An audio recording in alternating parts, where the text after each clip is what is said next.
I'm Frank, and I'm all about helping business owners and entrepreneurs start and grow their lawn care business. Make sure to subscribe, like, and hit the bell button so you're notified of my future videos.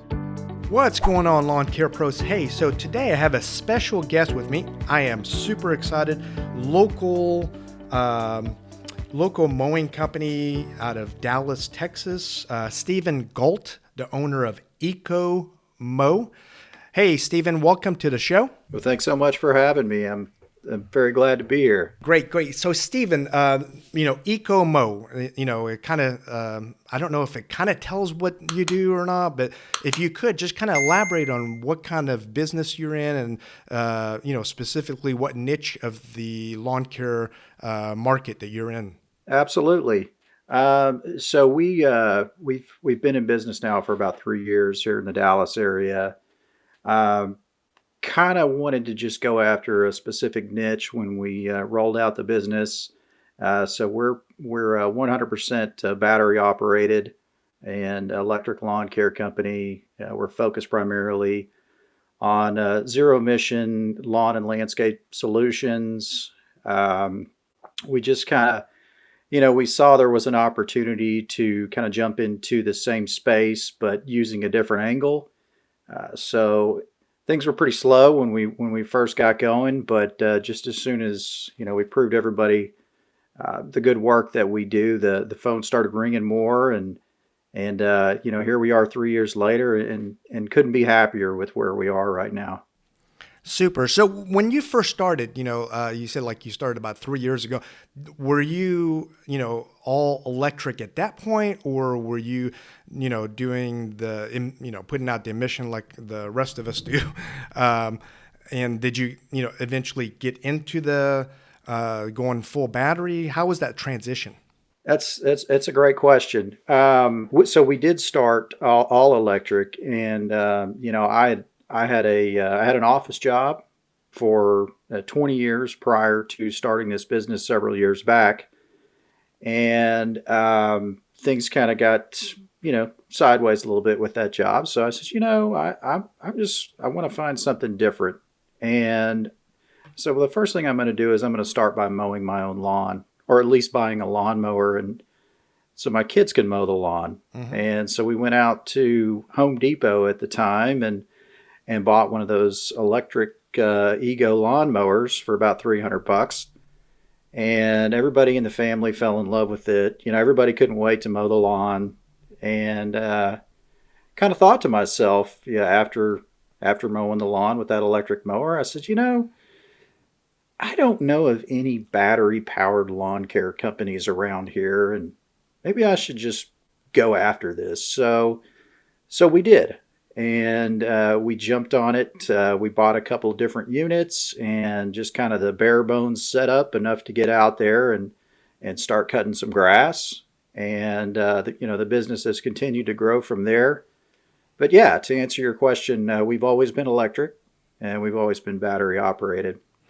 Well, that's pretty cool. So going, for our audience that's not familiar with, battery operated lawnmowers, and me specifically, I haven't really operated, a mower that's just completely battery operated.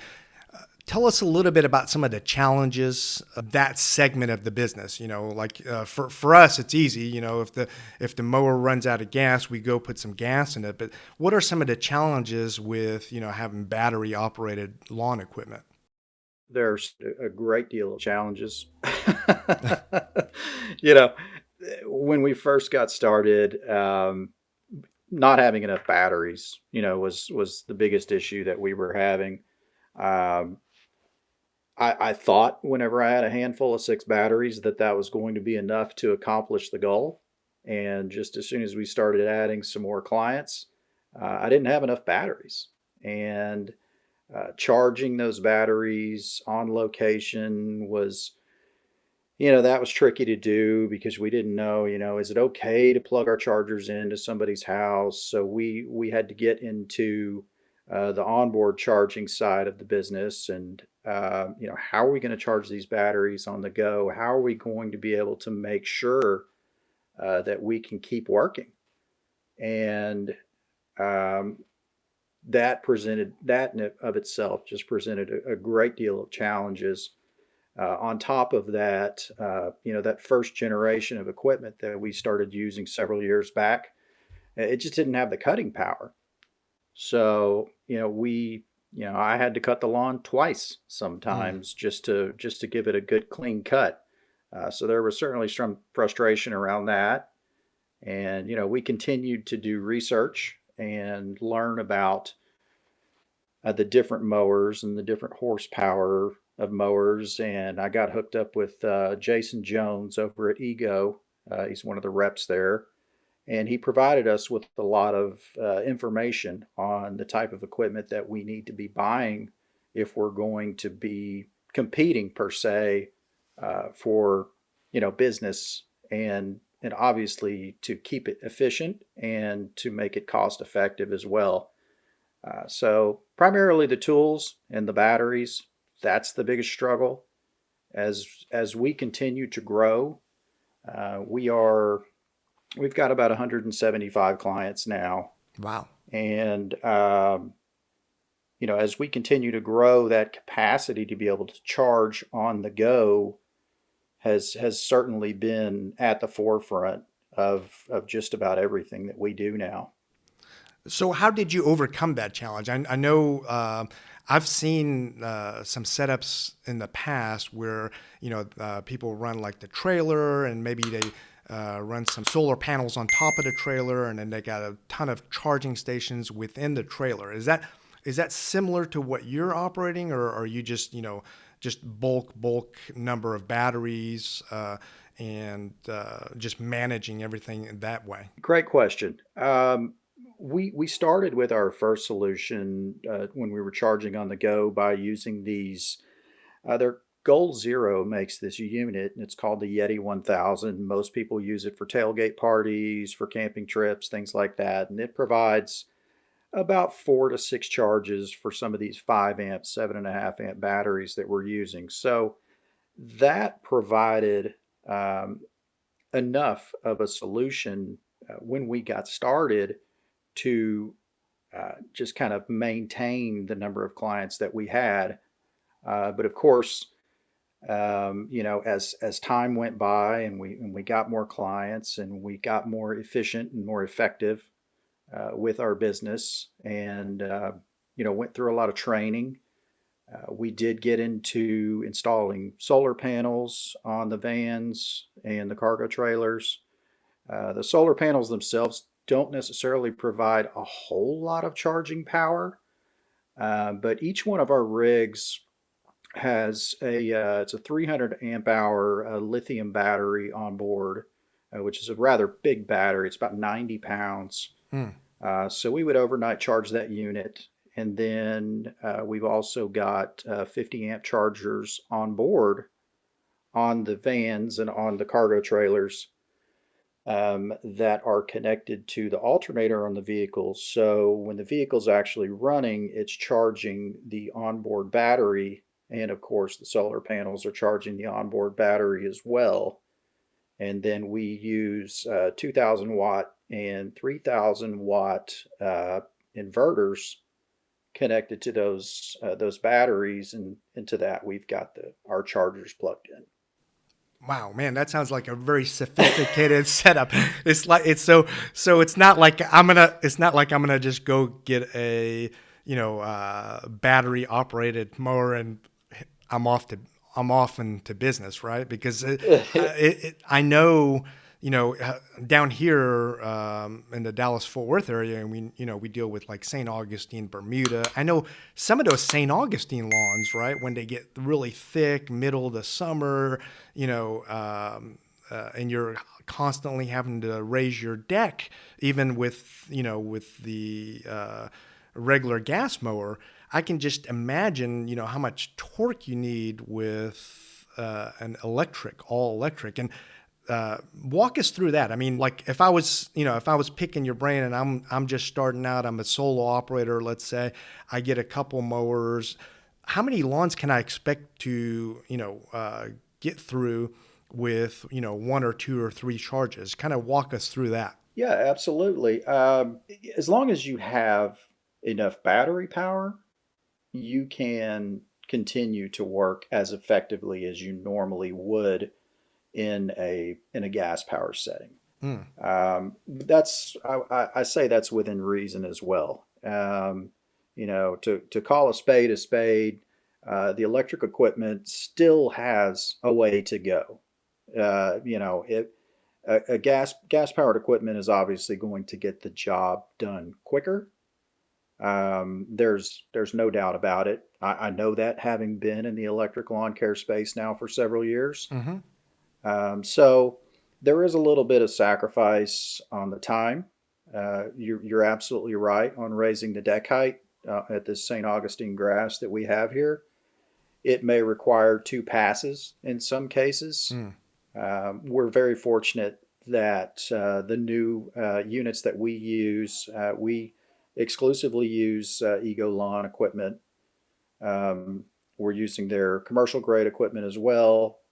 They've had a lot of advances in their motor technology with the brushless motors that they have. So they're getting closer to where gas powered performance is. To answer your question initially, the only restraint that anyone is going to have as far as getting started and continuing to work throughout the day and not have downtime is either having enough batteries, of course, or having an onboard charging solution to keep you going the entire day. Very cool. Very cool. So on the the Ego mowers that you're using, and are you also using all electric when it comes to the weed eater, the edger, and even super important, the blower? And I've never actually seen one of those blower. Well, the backpack blowers with all electric. Is that what you guys kind of have? Is like a backpack blower, or is it a handheld? Or walk us through that. Is it just tell us a little bit more about the equipment. Sure. Yeah, absolutely. So each one of our rigs, we've got two rigs that are running currently. Each one of those rigs has two push mowers, one to two of the carbon fiber, the Ego string trimmers. We do have some edging tools, obviously, the chainsaws, kind of various items, if you will. But from a maintenance standpoint, the two mowers, an edger. We do have several of the backpack blowers that Ego has. I prefer the handheld, the 650 CFM unit that Ego currently has out. I've always preferred a handheld blower over a backpack. Just it seems to be more easily maneuverable for me. Mm-hmm. We've got guys that work on the crew that prefer the backpack blower over the handheld. Um, I will say that in particular, the backpack blowers, the 600 CFM backpack blower, could use a bit more power. I'm certain that there's new developments in place. I've heard rumor and read online that Ego has a 700 or a 725 CFM handheld blower that's coming out here in a few months. Um, the struggle with the blowers in particular is they use up the batteries fast, very very fast. Mm-hmm. I can To imagine. be Yeah, absolutely, and in particular with wet leaves, you know how it is. Mm-hmm. It can be difficult even with the gas powered machines to move wet leaves around. So um, the leaf season is definitely tricky. You want to make sure you've got double the amount of batteries that you think you need because it's going to take all the batteries you have, to push through. But yeah, we are 100% battery, and again, everything that we've been using comes from Ego, with the exception of our power washing unit, which is a Greenworks unit. Oh, very cool. So you guys do power washing as well? We do. Yes. Okay, cool. That's a very good added service. Besides power washing and mowing, what other services do you provide to your customers? I mean, I'm assuming you do all kinds of maintenance, right? We do, yes. On top of the regular lawn care maintenance, we do provide flower bed makeovers, mulching, fertilizing, Oh, okay. a lot of the seasonal annual plantings. I'm a big perennial gardener myself. I'm also very involved with landscape design. So we've done some total makeovers, some new landscape installations. We share all that on our Instagram, so anyone and everyone is welcome to kind of go check out all the things we're up to. Very cool. Very cool. So, going back to the mower real quick, I just had a real quick thought. So, you guys have the walk behind mowers. Do you guys by chance operate any zero turns, sit down zero turns? We do, yes. We just picked one up less than a month ago. The Z6 zero turn, the Ego unit. It holds up to 6 batteries in it. It Wow. is an absolute beast. Wow. Yeah, it's a powerhouse. It's kind of big, so it doesn't get into a lot of backyards, but we've got 50 or 60 lawns that are about a third an acre to a half an acre. So we're definitely able to, obviously be more efficient with our time and get through some of these lawns a lot quicker than we otherwise would have been able to. Super unit. We've got 6 10-amp batteries on board. So Mm. when that zero turn is loaded up with 6 batteries, we can get close to about 3 to 4 acres of cutting. In one sitting, right? As far as the batteries lasting for 3 to 4 acres, is that right? Correct. Wow, that's Yeah. pretty impressive. Yeah. Like I said, we're just now starting to kind of work that into our plan and reorganizing our schedule. So the zero turn is working on specific days. We know that we're going to be going into kind of the commercial space as well. We've got a couple commercial properties that we maintain, Mm, but we are looking at schools, city buildings, things of that nice. nature. And we knew that we were going to have to get one of these units at some point, but obviously I wanted to make certain that this is going to be a viable business, and we're going to be able to make this thing work, you Yeah. know, before we took that plunge. But we couldn't be happier. It's great. With the schedule that we're running right now, we're not having to charge that thing at all during the day. Mm. Like I said, it's loaded up with 6 of the big 10-amp batteries that Ego has, and it'll cut 6 or 7, maybe 8 lawns before the batteries need to be replaced on it. Wow, that's impressive. So, if I was working for your company and you brought that thing on, I'd be fighting to get on that thing. So how do you decide who uses that thing? you know, that's a great question. Everybody loves it. It's interesting though as well because we've got 2 full-time guys, including myself, and we've got a couple guys that work with us part-time. We're bringing on 2 more new full-time guys on March 7th with us that'll be running this full-time second crew of ours.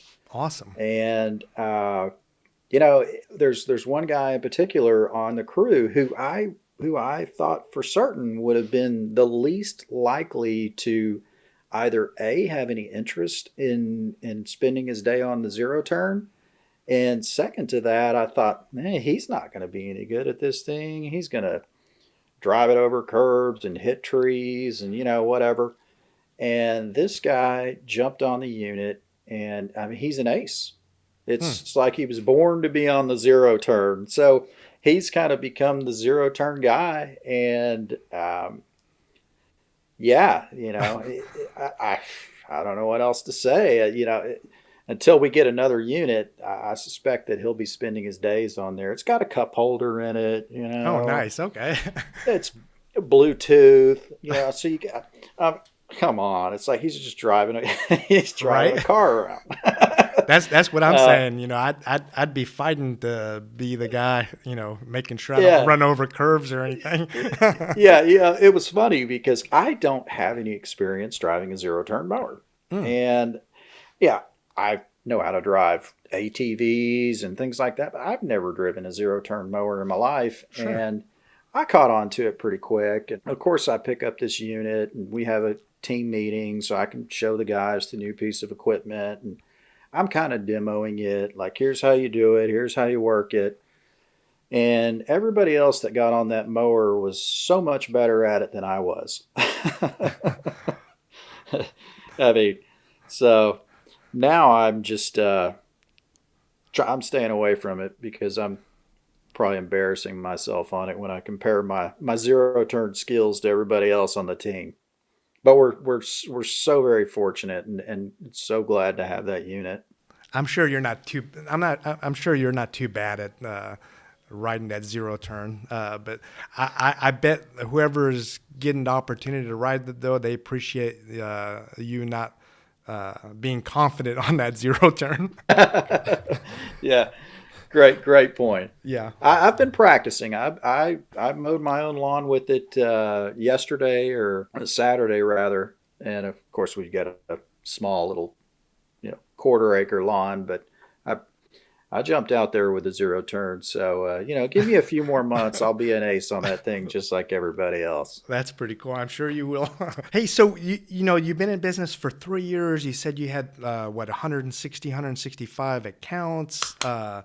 That's pretty impressive, and especially for if I'm gathering right, from what we've spoken so far, you really weren't in this industry prior to that. So, I mean, tell us, I get asked a lot, hey, Frank, how do I get more accounts?